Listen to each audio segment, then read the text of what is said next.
done startups that have had successful exits before. If you've got an iPhone or a Samsung Galaxy smartphone, you've got one of the GPS chips from Global Locate in it. And what's important to understand about EdTech is that the concept of developing a solution that's going to go into a lot of schools and impact a lot of students and educators, there has to be a continuity to it. And what we've seen over the years across many industries, not just EdTech, is that lots of exits don't result in a continuation of the mission or a continuance of availability of the product.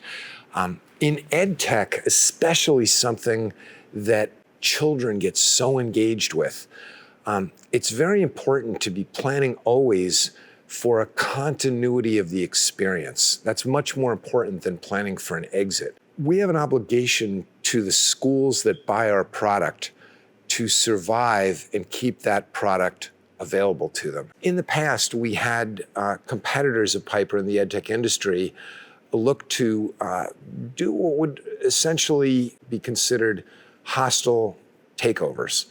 And these could have been very lucrative for the team, but they would have been the end of the line for the Piper computer kit, never mind our other newer products that have come out in the last year.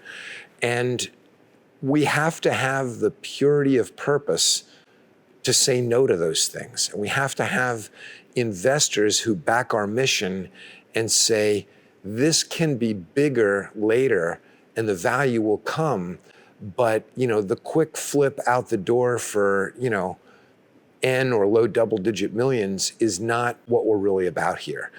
And that takes a certain, as I said before, purity of mission and a certain maturity. And you can have 25-year-olds with that maturity. It's not like an age. It's just like, yeah, I get that this thing is bigger than some short-term cash flow for me. I'll come again to the concept of think about how the educators themselves are putting the mission first. People with masters in education could have had a master's in anything, and they're choosing to do something that's crucial for our society and very under-resourced right now, and sacrificing short-term cash in order to accomplish that.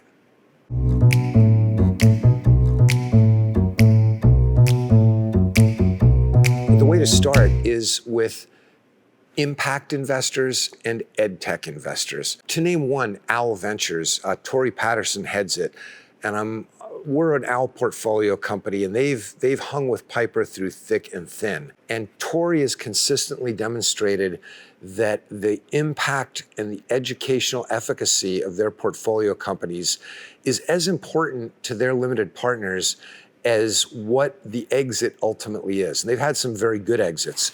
But you want to make sure that your investors have that same sort of purity of mission and long-term horizon. And if they don't, if investors that you're looking at don't share that vision, pay yourself less and don't take their money.